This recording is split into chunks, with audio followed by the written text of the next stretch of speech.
अगली खबर का रुख करेंगे। बाहुबली शहाबुद्दीन को जमानत के बाद शुरू बयानबाजी से बिहार के महागठबंधन में खींचतान मच गई है।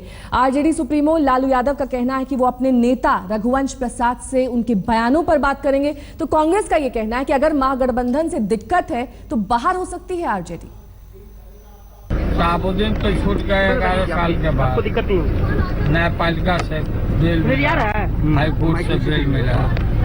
अगर वो कुछ बोले कि लालू जी हमारे नेता हैं, तो पार्टी का है तो पार्टी का है तो नेता अपने पार्टी के बोलेगा ही। इसलिए कोई डेरोगेटरी बात हम नहीं समझते कि नीतीश जी को। नीतीश जी महागठबंधन का सबका नेता है, सब साथ हम लोग हैं।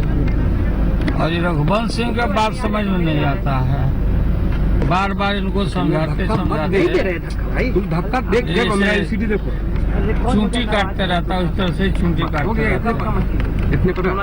और मैं स्पष्ट बात सुनिए मेरे बात एकदम स्पष्ट कर देना चाहते हैं कि कोई भी बयान दे परहेज करें। मैं सभी संबंधित पक्षों को बुलाकर मैं समझूंगा।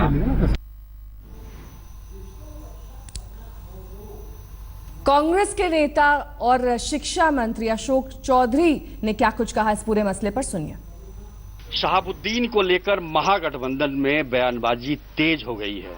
एक तरफ आरजेडी है, जेडीयू है और बीच में कांग्रेस ने एक अहम बयान दिया है। हमारे साथ कांग्रेस के प्रदेश अध्यक्ष और मंत्री अशोक चौधरी जी हैं। अशोक चौधरी जी, ये बताइए कि जो बयानबाजी चल रही है उस पे जेडीयू और आरजेडी के बीच में, उसमें कांग्रेस का क्या रुख? देखिए, हम स्पष्ट रूप से कहते हैं कि महागठबंधन एक सोची समझी रणनीति का पार्ट था। हम चुनाव के पहले भी अलग अलग थे, चुनाव के बाद जो परिस्थिति देश में बनी उसके बाद इस प्रदेश में एक महागठबंधन का निर्माण हुआ और नीतीश जी को चेहरा बनाया गया। निश्चित रूप से क्योंकि लालू प्रसाद यादव पर लीगल प्रॉब्लम है तो नीतीश जी को हम लोगों ने मुख्यमंत्री का चेहरा बनाया, इसमें कहीं दो मत नहीं है।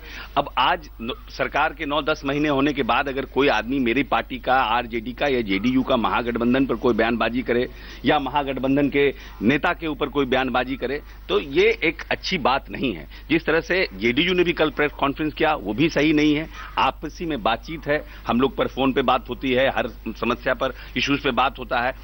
तो ये प्रेस के माध्यम से मैसेज देना या फिर किसी नेता का बयानबाजी, रघुवंश बाबू का बयान आता है, शहाबुद्दीन का बयान आ गया नीतीश जी के ऊपर, तो इस तरह के बयान से बचना चाहिए क्योंकि सबके लिए ऑप्शन ओपन है। If you are not comfortable in this situation you have your own option. क्या नहीं, ऑप्शन तो जग जाहिर है, राजनीति में ऑप्शन क्या है, लेकिन साथ रहना है हमको। तो इन बातों का ख्याल रखना चाहिए कि हमें आपके भी भावनाओं को रिस्पेक्ट करें, आप भी मेरी भावनाओं का रिस्पेक्ट करें। यहां पर ऐसी महागठबंधन की आज की स्थिति नहीं है कि हमारे में आपसी बातचीत नहीं है। हम आपसी बातचीत नहीं, हम बोलते हैं, कांग्रेस बोलता है हम चट्टान की तरह एक हैं, जेडीयू कहता है हम चट्टान की तरह एक हैं, आरजेडी कहता है हम चट्टान की तरह एक हैं। फिर इस तरह के बयानबाजी का औचित्य क्या है? अगर आपको कोई समस्या है, तीनों बैठ के बात करिए, इसी को एक जगह लेकर के आइए।